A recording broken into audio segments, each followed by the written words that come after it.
Hi guys, this is BMW E39 and today I will show you how you can replace the cup holder assembly, or if you want to remove it for whatever reason. Mine is completely broken, so I've ordered a new one from China, and you can see there are two slots for the screw. One is here and the other one's on the other side. So if yours is not toast, here you can see very well that's one screw, and over here is the other one.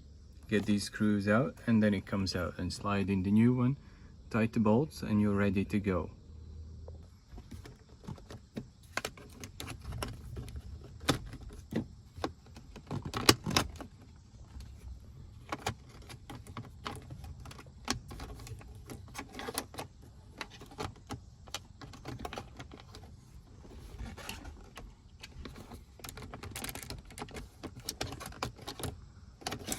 And now here you need to slightly close them to access the holes for the screws. Insert and tighten these two screws, and that's it, you're ready to go.